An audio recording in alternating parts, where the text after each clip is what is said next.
Welcome to the Hard and Soft Pro Wrestling Podcast.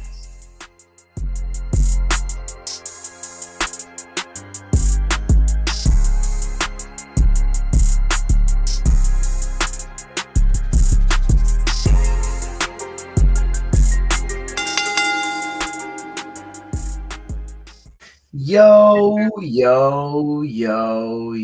What's up, Hard and Soft Podcast Nation members? I'm saying what's up to the millions And millions of the Hard and Soft viewers. You know, if you're not hard, you're soft. And it's okay to be soft. It's sometimes okay to be soft, but this is BigHard you're rolling with. And you know who I roll with. My tag team partner. Not Dog Nation. Not Nice and Smooth. Not the Legion of Doom. It's the Hard and Soft. What's up, Randall? How you doing? It's good, man. BigSoftie here in the Soft Studios. He can spell. Strutting like I've never strutted before because I am the strut daddy. And I'm strutting because, number one, I want to thank the nation, the millions and millions, or 300 of us. Well, hey, that's close enough. What a number, man. I mean, 300. I feel like just yesterday we hit 50 and we were geeking out about having 50 people click a button like it's ridiculous. We're idiots. Well, we still are idiots, but we're hard and soft idiots. You're damn right. So we want to say thank you to the nation. And the only way we know how to say thank you is by a match so good that we remember it from our childhood, and that is the 6-way Hell in a Cell. All the stars are out for this one. Armageddon 2000, Sunday, December 10th of 2000, and this is part of a 3-part series that Hard Soft is going to rattle off. We got Armageddon 2000, next pay-per-view, since this was in December, early 2001, we're going to get the Rumble. And it's perfect timing for this year's Rumble season. So we're going to look to get that Rumble episode in before this year's Rumble and do a little predictions video. Hard and Soft, shout out to the Zapper, shout out to Shelly. We finished out a night-and-a-half draft. Yeah. But we got it done. 7 rounds. I'm happy with my team. I think Zap pulling that first pick, the first pick was big, taking Cena. And then I like your team too. You got Drew. You got who's your first pick? Roman. Yep. The tribal. So yeah, you got a lot of the bloodline family members in yours too. So hey, we got some good picks. See who's going to win this. There's a lot of people that could potentially win this, and we do a little point system as well. So based on eliminations, minutes spent. First and 30th entrant, final 4, and then the winner. So we got a array of point system that you can gain extra points. So I mean, if you get one of those guys that like a Rey Mysterio year where he's in there for an hour and you have Rey Mysterio, I mean that's 60 minutes, that's 30 points right there off the bat. So you never know who's going to be that workhorse, and there usually always is at least one workhorse. And it's always under Shelly's team. Shelly always has. The past couple of years, he's been getting it. Yeah, Jericho. I forget who it was last year, but I mean, he had a hell of a team last year. Yeah. So we've been doing that. Well, I don't know if you've been doing that longer than you brought me into it, but I've been doing that with you guys every year since high school. That's pretty crazy, man. Yeah, awesome. It's the one time a year that we all can usually get together. So right, it's a pretty good time of the year. Rumble season is always nice. But it's another great time of the year because the last episode of kind of this 3-part series that the Hard and Soft Shoot brothers are going to rattle off. It is my favorite, a lot of people's favorite. We're going to get into WrestleMania season. We're also going to do a watch-along of WrestleMania 17. And that'll be a good one. I don't know about you, BigHard, but for me, I mean, that was one of the things that we could have done for our first episode. I know we picked 13. That was right up your alley. And our first podcast, the first episode. A 3-hour podcast. Yeah, we didn't know what we were getting ourselves into. No, we really didn't. WrestleMania 17. That's a cool. I mean, it's one of, if not the greatest WrestleMania. It's held in high regard, and that'll be a cool cool thing for us to do. Yeah, that'll be a fun episode. I'm excited for that one. But why don't we get into this? Okay, Armageddon 2000. We're going to lead you on up there, and we're going to take it back to Survivor Series of that year. So Survivor Series of 2000, September 11th, the year 2000 in Tampa, Florida. Attendance 18,610.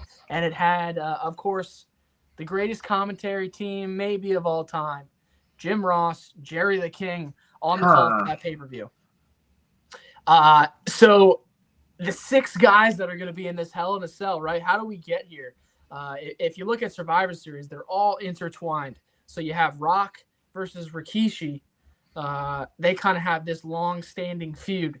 Then you also have Kurt Angle, who is the champion at the time, going up against The Undertaker. They've had a feud going for a little while. And if you remember, this title match is the match where The Undertaker wears those infamous snakeskin pants.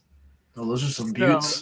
So that will ring a bell in your mind. So Taker's wearing those pants on him, and he's got Angle beat near the end of the match. Edge and Christian are going to interfere.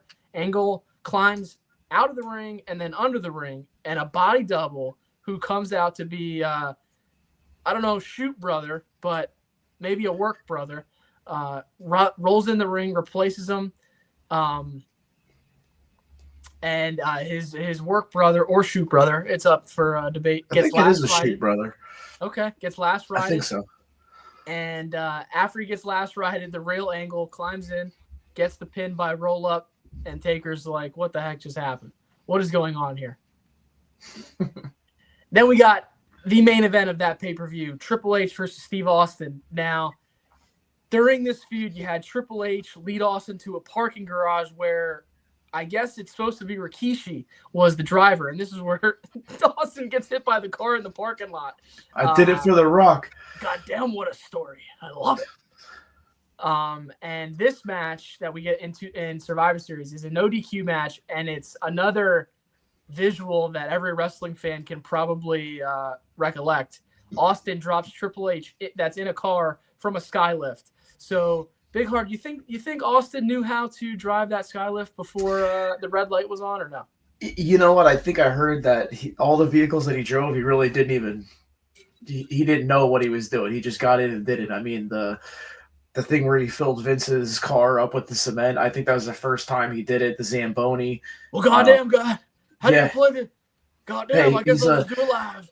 He's pretty much a pro driving anything. So after Survivor Series, we're going to go to November 20th of 2000. So we're almost here at Armageddon. Undertaker, as the American Badass, interrupts a Kurt Angle promo with his Kid Rock entrance theme on a Monday Night Raw and choke slams Angle off the stage through a table. Chaos. Then you have Commissioner Mick Foley come out. He's fed up with all the chaos, and he books all the men involved in these separate stories in a first time ever and never been done again. 6-way Hell in a Cell match for the WWF Championship. BigHard, what do you think of that, man? I love it. And there was no bang after that. Yeah, I think it was there's a reason why it was the one and only 6-man Hell in a Cell. There's just too much chaos going on. But it's going to end up being a good match. I mean, 6 great competitors, so how can he really go wrong? During this time, Vince McMahon, he makes his on-screen return, and he calls Foley a sadist for booking the most hellacious match ever. God damn it. I mean, who can do it better than Foley, though? So he knows best. Come on now. McMahon goes to Rock, goes to Austin, goes to Taker, and explains to all of them that this match is bad business. It's a lousy investment for him, which in turn gets Vinnie Mac stunned, rock bottom, and last righted. So here we go. Foley stands over Vince in the ring. Mr. Sacco tells him to have a nice day, and it's booked. 6-way Hell in a Cell for the WWF Championship. Stone Cold Steve Austin, Kurt Angle, The Undertaker, The Rock. Who am I leaving out? Rikishi. Did I name them? Oh, and of course, The Game. Triple H. This was, if you look at the Titantron when we press play, I love the WWF logo. I love the steel barrels and the the It looks like cars an on the Armageddon. entranceway that they're going to get into. But I just like the whole visual. And for me, again, as a kid, I can remember always turning to this on my VHS and watching this.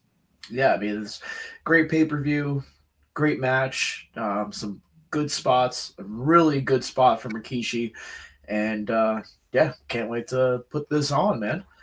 So Haven't seen this match in a long time. 2 hours, 8 minutes, Armageddon 2000. BigHard, are you loaded up and ready?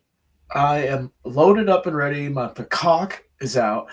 2 hours and 8 minutes even. So, I mean, that's a pretty easy time cue. So, come on, Nation. If you got to get your peacock out, just hit pause real quick. Get it set up to 208. Whip this out. And then you can all hit play along with us. Watch the match. Listen to our commentary. Maybe, hey, throw some comments in there. Hit the like button. You know, YouTube really likes that. So help us out. Hard&Soft really likes that. Okay. 3, 2, 1, play. Oh, yeah. Shot of Austin. Kurt Angle right there. I mean, Austin coming out. He gets the last entrance. He just goes right after Kurt Angle. They're not even in the match yet. So this is for the title, right? Correct. Okay. And Kurt's been in the business, what, 11 months? Well, he won the 96 Olympics with a broken freaking neck. He came into WWE, and from what I hear and all the stories that were told, he was pretty much just a natural. You know, brought him in for training, Tom Pritchard, Bruce Pritchard's brother, and it was like he was just attacking the mat. You know, this guy was just he had the wherewithal for it. So he came from the Olympic wrestling background, but was able to put that aside and put on, you know, the professional wrestling aspect of it, which is a completely different a game. You know what I mean? The game. It's a completely different game from doing actual collegiate Olympic wrestling, and then you're going here and you're actually throwing yourself on the ground and giving your body to someone else instead of like being on the defense all the time. So, and Kurt Angle's one of the best, dude. For sure. And he's one of the most interesting stories. I thought his documentary, wrestling's done a lot of really good documentaries. I thought Kurt's was incredible in so many different ways because his life, he's lived a life nobody else has. Yeah. You know, from his wrestling days, you know, his coach gets shot on that camp that he went to train at. The amount of training that this guy went through for the Olympic trials and the games and leading up to the games. I mean, his training schedule was unreal. I mean, he was getting shots before the match to help him not feel the pain in his neck, and then he breaks his neck in a preliminary matchup, and then he goes to the WWF, and he has that. Remember when he was going to go to ECW, and they were hanging Raven from the cross? Yeah, and he told him like, you better not even have me on your television during this crap. Yeah. And that pretty crazy that he went to ECW first. I wonder if that was a whole Vince thing, you know, sending him to ECW to kind of, you know, get him in front of some wrestling fans. But he was not a fan of being there that night. And I mean, how did he know what was going to go on? And, you know, I'm sure after that, he kind of understood that it's a work, brother. It's, you know, it wasn't meant to really, well, I guess Paul Heyman really was trying to hurt people's feelings and, you know, push the envelope, as you say. Austin with the Luthez press there. But see, and the stories are playing out here too. Austin and Triple H going after each other, Rikishi and Rock. And you know, just think about Kurt though. I mean, Kurt gets into wrestling, he attributes it to Stone Cold. You know, turning on the TV and watching how entertaining he was, and then looking at the athleticism of all the guys and saying, you know what, maybe I can do this. Well, damn, son. Goddamn. And then he becomes one of the greatest, goes to TNA with all of his addictions. And what a crazy life. And now he is doing the signings and enjoying that. I know he's he's in. I feel for him, man. He's in a lot of neck pain. So we almost went to the one event where he was at, but we didn't. Well, we did see him in. Oh yeah, we were at that one event, but the line was like out the back. Yeah. I think it was at Hamburg, PA? Hamburg, and you could see Kurt's neck by just walking in there. Yeah. But Kurt was just on a podcast and he revealed that, and this is crazy, Chris. Every vertebrae of Kurt's neck is fused together. Holy crap! And not from surgery. Not all of them from surgery. Just he's got one bone in his neck and he's in a lot of pain. I heard he also revealed another thing where he was going against Rikishi and got a rib plate on him, and Rikishi took a crap before the match and didn't wipe his butt, I guess. I don't know if this is true, but then gave Kurt the stink face. And I don't think stuff like that today would fly, but back here, it was a different time in America. But right now is a great time to be in America. So that's as far as I'll go with that. I just I love it. I love it. I can't get with the ribs like that. When people start like messing with people's food and even the slot bucket on Sunny, I'm just like, damn. I mean, the whole X-Pac Mark Henry story, that's just I don't know if it's folklore or if it's true, but here we are. Go ahead, BigHard. No, go ahead. I just said I probably wouldn't mess with Mark Henry. No. No, he's one of those guys where it's unfuckwithable. Yeah. But we're here Sunday, December 10th, 2000. This is the last pay-per-view of 2000. The next pay-per-view would be the Royal Rumble. We're in the Legacy Arena, aka Birmingham Jefferson Civic Center, Birmingham, Alabama. We got 14,920 strong fans here. So we got the beginning of the card, we have Dean Malenko and Eddie Guerrero and Perry Saturn defeating Jeff Hardy, Lita, and Matt Hardy. So you have Lita in there against the men. So Malenko, Guerrero, and Saturn won this. 8 minutes, 6 seconds, 6-person tag elimination. Got 2.25 stars. We had William Regal, the European champion, defeating Hardcore Holly in 4 minutes, 59 seconds. That got 1.25. I mean, a William Regal match, come on. And I like Hardcore Holly. I thought he was always a good superstar. He's a man. Here's a funny one. I didn't even know this was on the card. We have Val Venus versus China. So Val Venus won that match in 5 minutes, 2 seconds. Got 0.5 star. I always liked Val Venus's gimmick, man. I always thought he's great. He's great. Yeah. I forget like the little meme that they have, but like they say back in the 2000s we had a porn star, a pimp. I forget the other two, but it's just so funny about like the type of characters you had on TV compared to like nowadays. You would never see that type of stuff. We had Chris Jericho defeating Kane by TKO, 17 minutes, 16 seconds in a last man standing match, which only got 2 stars. So Dave Meltzer probably didn't have his mac and cheese yet today. Christian and Edge defeated the Dudley Boys, Bull Buchanan, and the Godfather, and K-Quick and the Road Dogg, which was R-Truth and the Road Dogg in a fatal 4-way tag match. Wow. This match got 9 minutes, 42 seconds. This was for the tag team titles. So the champions going in were Bull Buchanan and the Godfather. And Christian and Edge won the titles this night. Only got 2.25 stars. Chris Benoit defeated Billy Gunn, who was the Intercontinental Champion. So Benoit won the Intercontinental title. This only got 2 stars, which is pretty crazy because back then Benoit was having some really good matches, man. Yeah, and then you had Kurt and Benoit in this era. Kurt said it again. I listened to the whole thing. It was almost like every it always lead back to them, right? Like they would fight, and then they would tag. And then they would fight while they tagged, and then they would just fight again. And their spots with the crossface into the ankle lock, back into like the crossface, back into the angle slam. Those guys were 2 intense wrestlers and could put in some minutes. Oh yeah, and if you could look past the whole situation that went on just to watch the match for pure wrestling enjoyment, then yeah, you'd see what I'm talking about. But we had. Have we ever, Chris? Have we? And I don't want like. Have we ever gotten into that Benoit thing? Like, what do you think went on? I mean, I think it's just the mixture we'll never know. Yeah, mixture of steroids and CTE and yeah, I don't know. I mean, just he was just maybe in a bad place, and the only thing I can't wrap my head around is like the kids. Like for him to do that to the kids, like yeah, his son and his wife.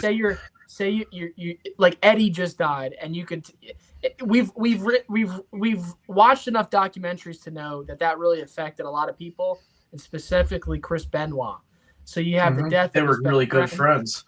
Maybe a lot of issues in the marriage, addictions, head injuries. Yeah, a lot of stuff went into play there. A lot of that, but not I just don't understand that aspect of it. Yeah, which is just horrible. The only thing that explains that, Chris, to me is that Chris Benoit was no longer Chris Benoit, and the brain injuries. His former self. Yeah, that's the only thing that I can, Anyway. But we had the women's title match. We had Ivory, the champion, going in, and she beat Molly Holly and Trish Stratus. And that match went 2 minutes and 12 seconds for a triple threat match, and that got half a star.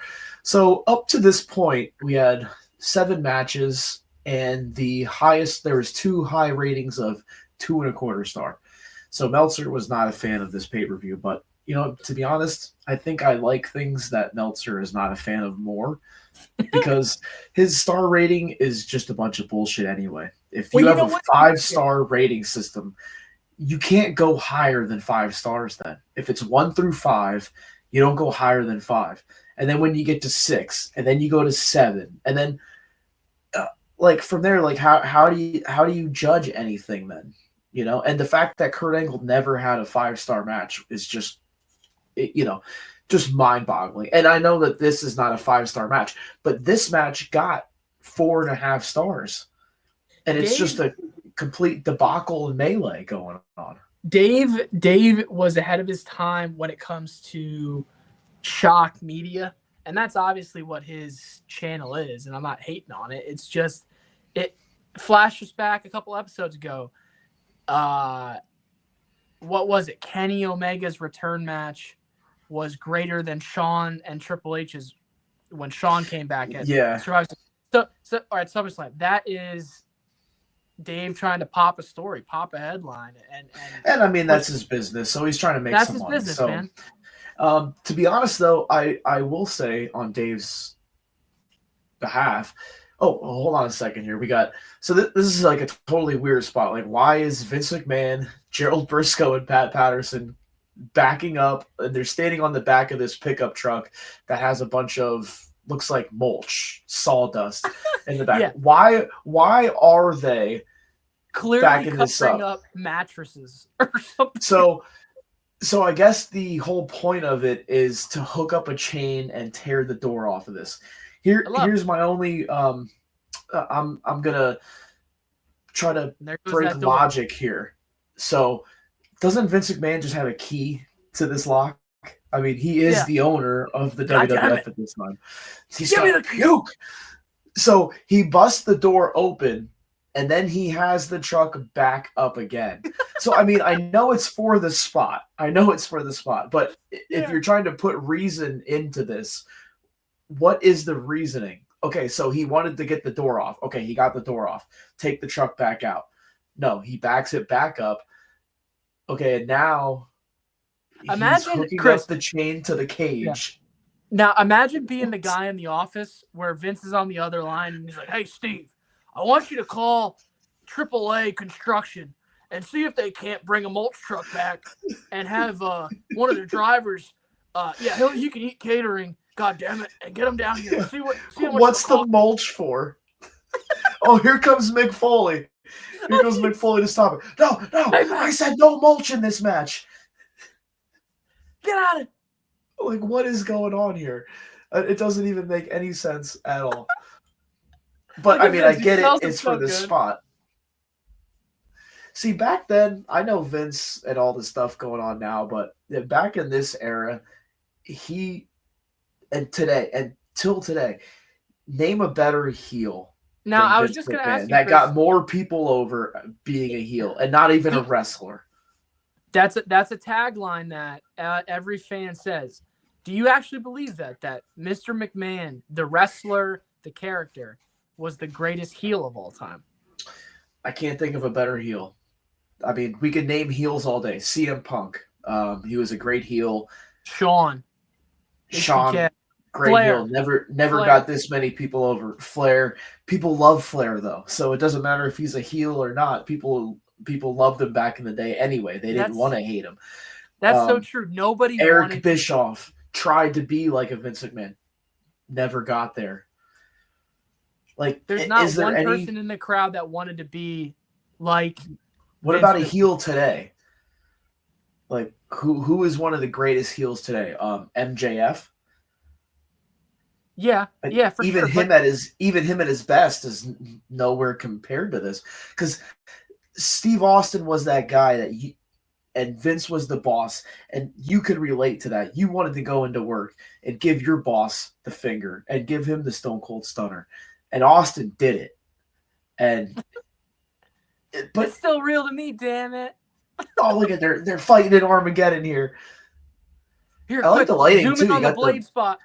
Yeah, you got the purple lighting here, so it kind of does look like. Isn't it sick? Isn't it sick? Know, it's. Oh, and look, he's got the camera.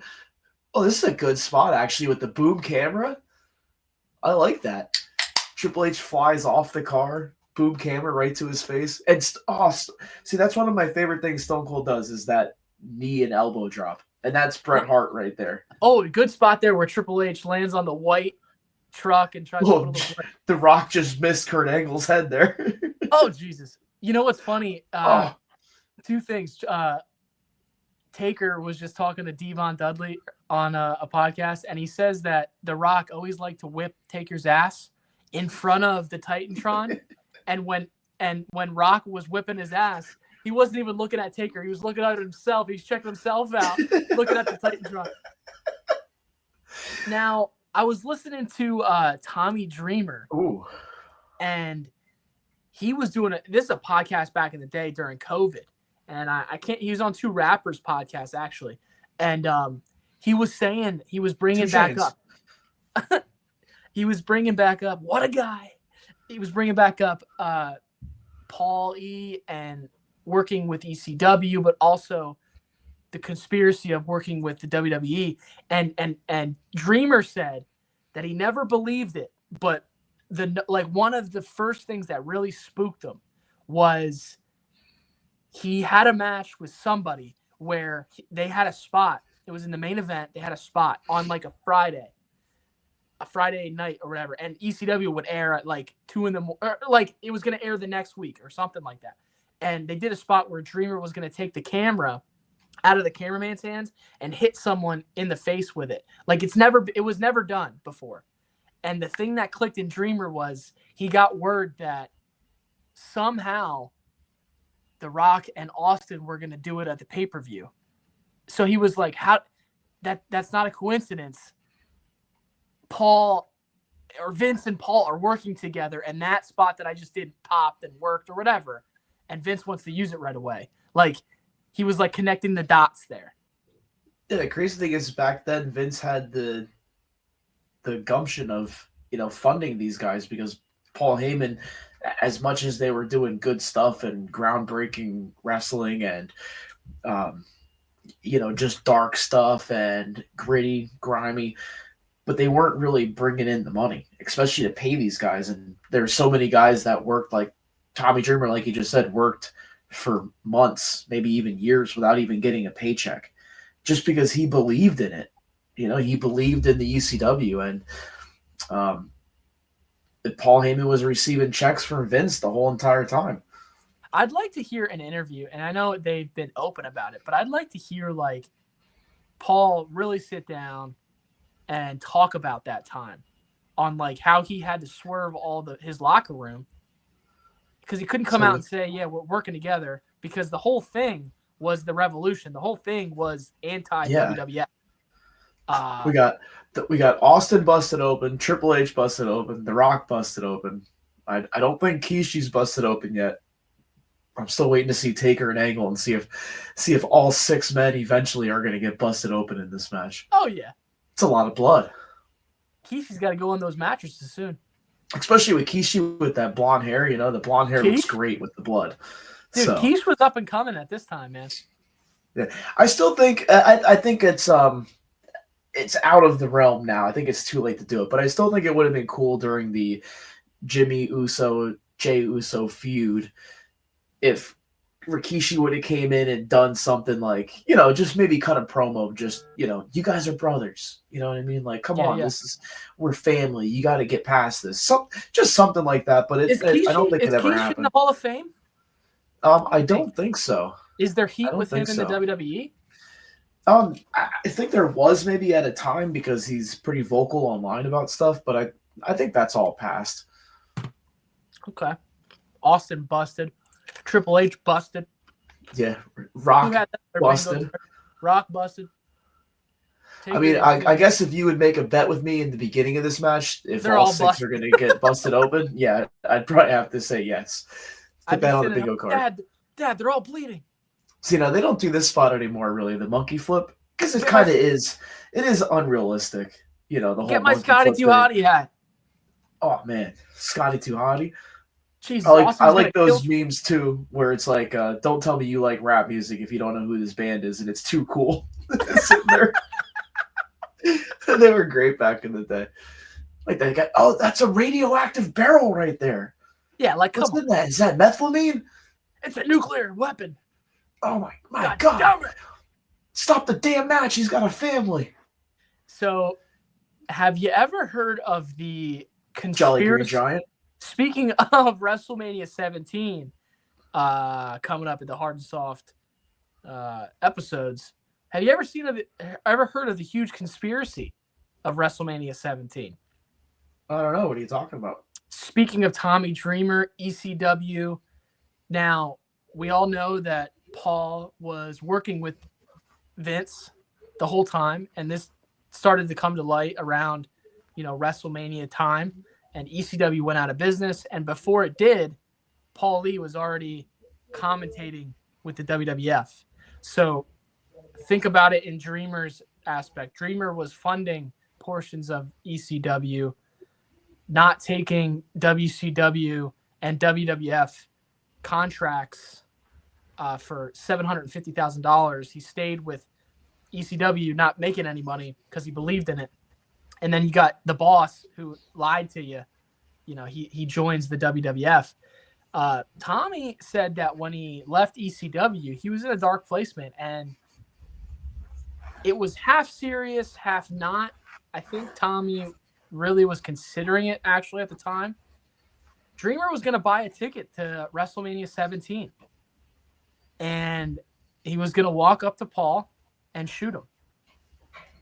I remember hearing that. I mean, thank God that did not happen. But can you imagine that? Well, you've been busting your ass and putting your body on the line and doing a lot of stuff that you shouldn't be doing, and you're not making even $1. And Tommy was going to do it on air. And the funny thing is, Tommy Dreamer now will say that he has no animosity towards Paul anymore. And I almost tend to think that Paul Heyman has possibly righted some of those wrongs. I mean, he's making buco bucks, and maybe not just recently, but when he started making really good money, I wouldn't doubt if he sent some checks out. RVD, Sandman. Yeah, it could have happened. I think in Tommy's case, the way he looks at it is like, I don't know if money would help it. It's more like you betrayed me, and we're gonna. I think bygones were left bygones, but we're just never gonna work together again. We got Austin and Triple H up at the top, right near the edge. It's almost off for a minute. Triple H was going off that. I still can't believe that Rikishi falls off the top of this cage. I mean, it is insane. And yeah, I'm sure there's a crash pad underneath all that mulch.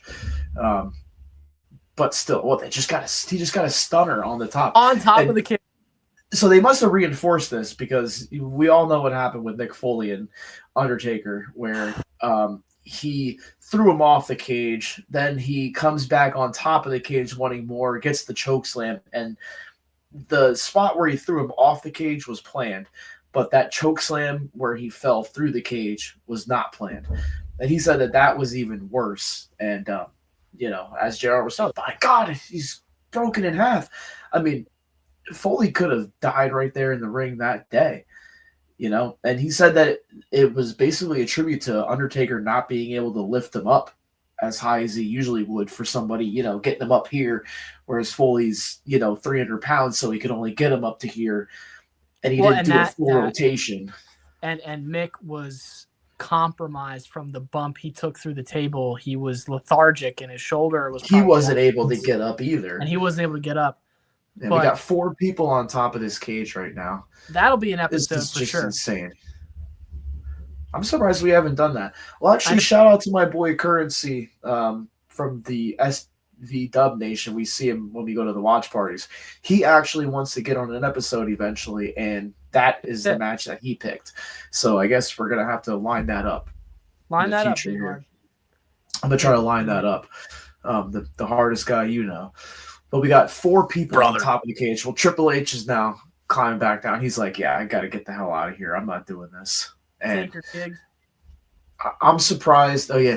Now Taker's. So all we need is Angle and Rikishi to be busted open. And we got a six-man I'm surprised. Bloodfest. I'm surprised. I guess I'm not. These guys are not used to being in 6 ways in a main event pay-per-view style match. They're singles wrestlers, triple threat maybe for the title, all of these guys.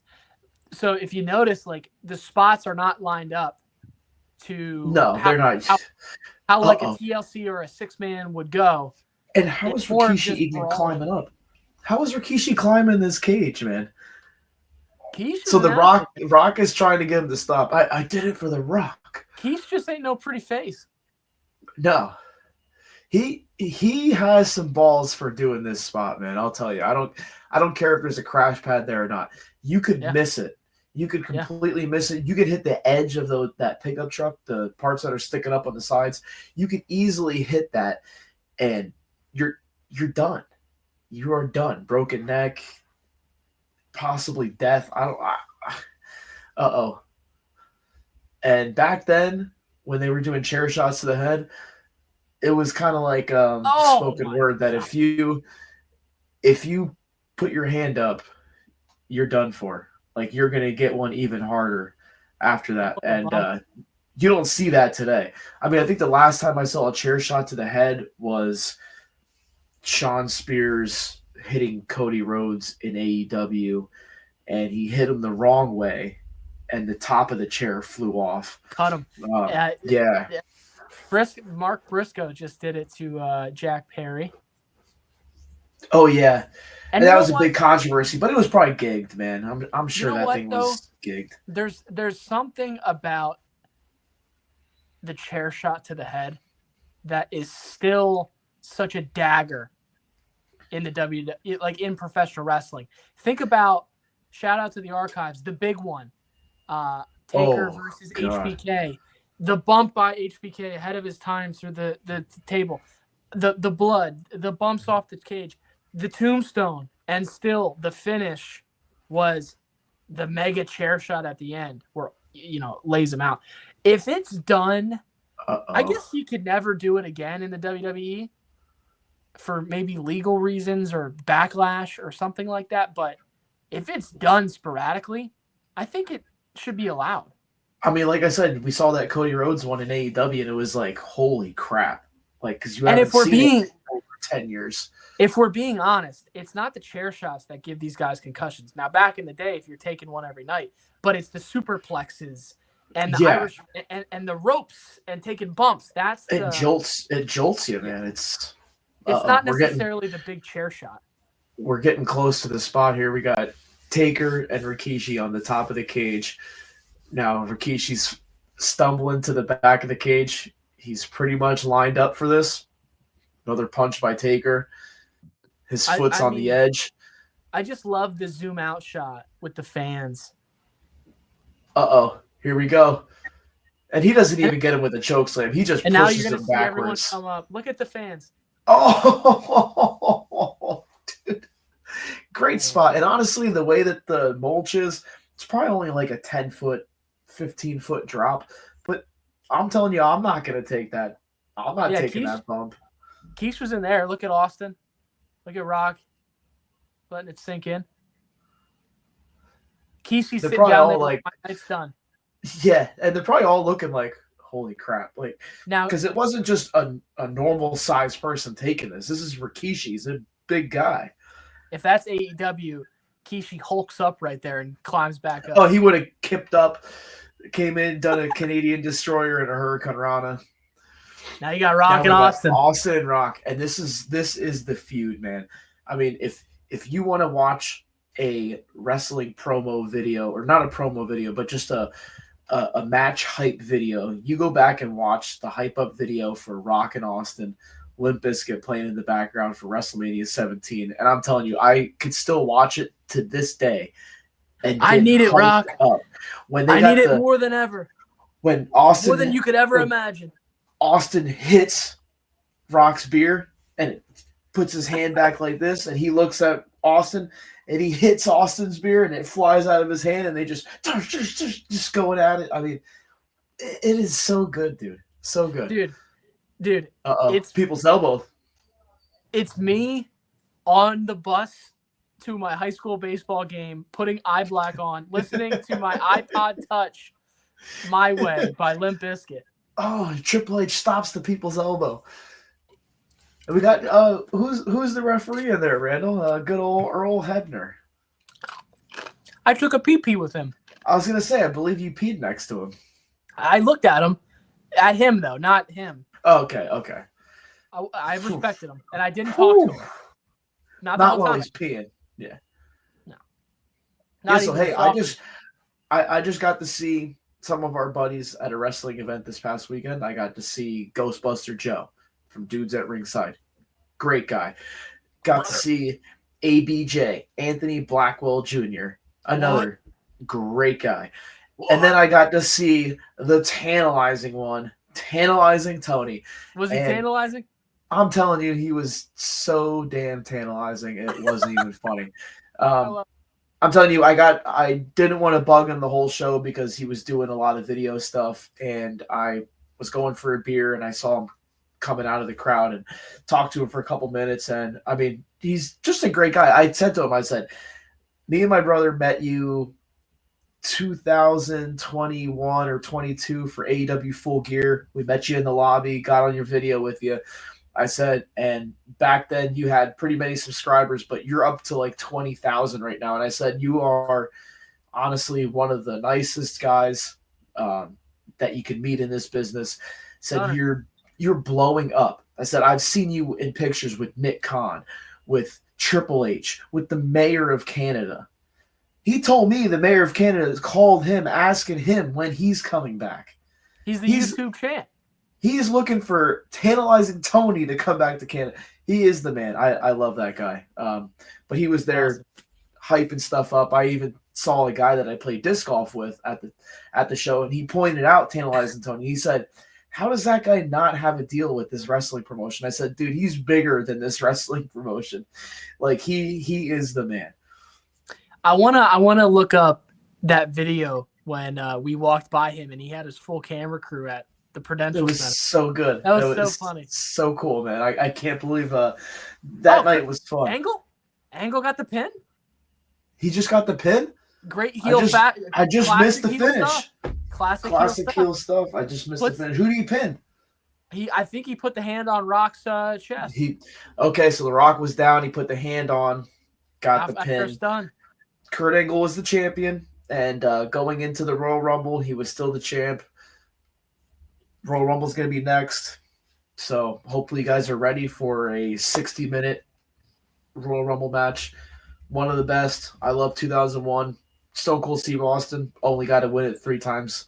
Not in a row, but I think it was 98, 99, and then 2001. I think 2000 it was Vince McMahon that won. So, well,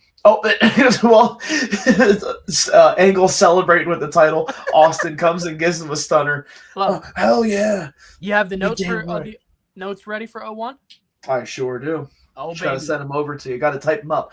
I actually wrote them all up. I got them on my little notepad and in my handwriting, so I gotta put them on the Microsoft Word there for you, so you can read it. Technical. I don't think you're going to be able to read the handwriting, so, you know. And then we got to think about how we want to do WrestleMania 17. I think 17, we just hit play. I think we're going to start it at the TLC match. Now, because to watch a whole WrestleMania is pretty intensive. I got you, BigHard. I got you. We learned that from the first episode. But before the TLC match is one of the Softie's favorite matches ever. Which one? O'Mac. I believe it's Shane O'Mac's debut against his father, Vince McMahon, the classic Linda McMahon step up out of the chair street fight. So I think we started there, and then we might have to start it there. We'll look at some time cues and see how much the time is, because even starting at the TLC, it's going to be. We also have It could be 2 hours. We have a gimmick battle royal that we might be able to fast forward through, so we'll see. Like we did with we did another pay-per-view where we did that. We had timestamps and we cut a couple of the matches out. So yeah, we might be able to do some of that because but it'll be TLC match, the main event.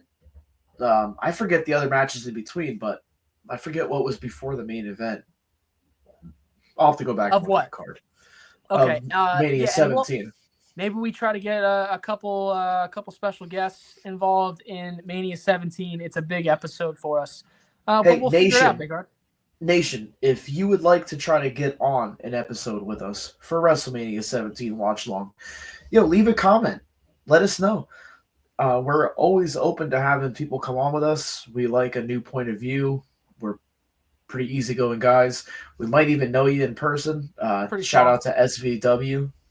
I wish I could come to your Royal Rumble watch along, but I won't be able to make it. Sorry about that. Go.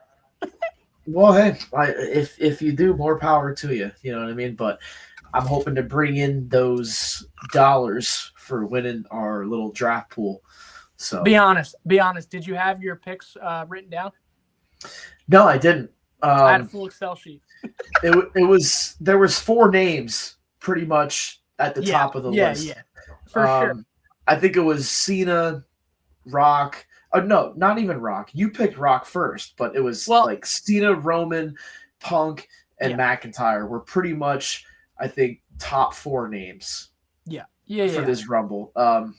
And of course, I got last pick. So you know what though? Here's my thing. If you got Jacob Fatu, I banked on to me, dude, Bad Blood showing up on Netflix. The story at WrestleMania 40. I think. Like Rock, why would Rock be at Bad Blood at the end? What do you think about this? What do you think about this? It's number 30 comes out. It's Roman Reigns. Okay, this is just a fantasy scenario. Roman Reigns comes out number 30. Last 4 guys. It's Roman Reigns, CM Punk, John Cena, Drew McIntyre. We get down to the final 2. It's Roman Reigns and CM Punk. Okay. 30's already been called out. All of a sudden, The Rock's music hits. Comes out, microphone in hand. I know this Royal Rumble already has 30 entrants, but I'm on the board of directors. Right. So this year, there's 31. Right. And I'm the 31st entrant. As he's doing this, Roman is distracted. Punk tosses him over the top rope.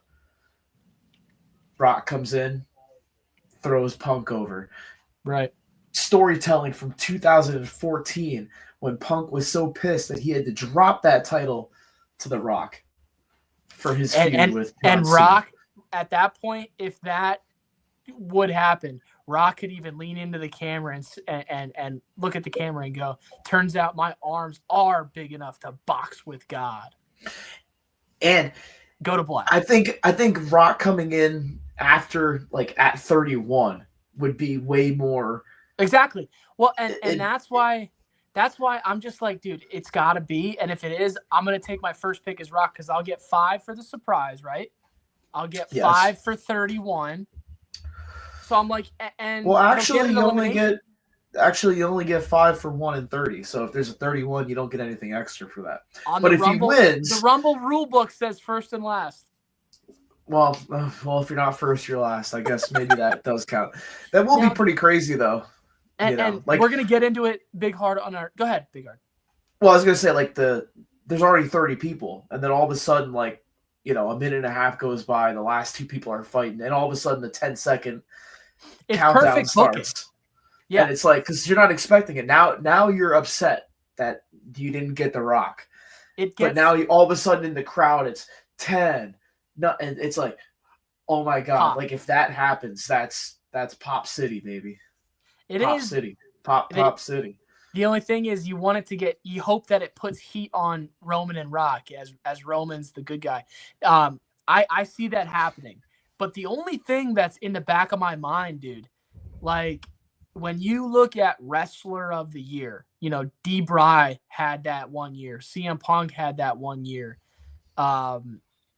This year is CM Punk's year, dude. I mean, his promo battles. Yeah. Even if you go back to last Rumble when he promoed Cody, and I'm more Dusty Rhodes than you are. I'm more American Dream than you are. And then, Cody, I'm more CM Punk than you are. And then his stuff with Drew, and now his stuff with Seth. Dude, who's a bigger babyface right now? Who has more of the crowd's love than CM Punk? I mean, he came out on Raw and he was talking about, I can't see Cena eliminating me. And if Hulk Hogan wants to bring his dusty ass, I'll eliminate him too. That was great because the crowd popped for that. That was awesome. And he even said, if I need to call in a favor to, I will. Because he still has that favor. Yeah, he does. From Paul Heyman. So it could be like a situation where Punk and Roman are the last 2, and Roman steps over the top rope and leaves. Now, the only thing, and that's a great. I don't want to see that though. I don't think that should happen. But you don't want to see something like that because you don't want Punk to look like bitchy, like because I didn't win the Rumble.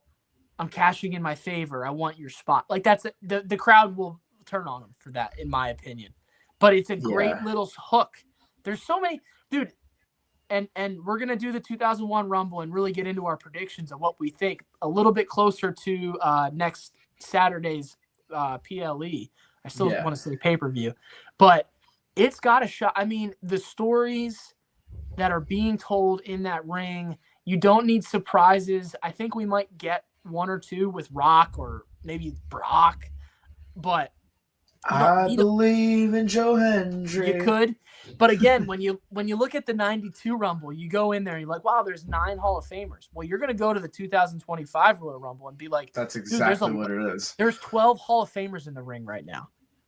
Yeah, you got the Yeet Master coming out, Sami Zayn. I mean, there's a lot of underdogs too that, even though there's all these big names in there, it's hard to predict this one, man, and I'm excited for it. But hey, we're not here for that today. We just watched an incredible match, 6-way Hell in a Cell match. Rikishi got thrown off the top, and we had Angle winning and keeping the title in a kind of wonky finish, but hey, that's fine. Back then, there was a lot of these type finishes, and I think it was needed to further the story here. And Rock ended up winning the title from him a little bit later on, right before WrestleMania, and then we got Austin and The Rock. You can't go wrong with that. So next, this Armageddon 2000, our next episode, the next pay-per-view, 2001 Royal Rumble, and then maybe, and in the Softie's opinion, the greatest WrestleMania. Maybe WrestleMania 49 2 could be in the picture. Yeah, that was great. Will captivate the third episode of this series, and it's going to be a great episode. And if you're not hard, you're soft. You're damn right, brother.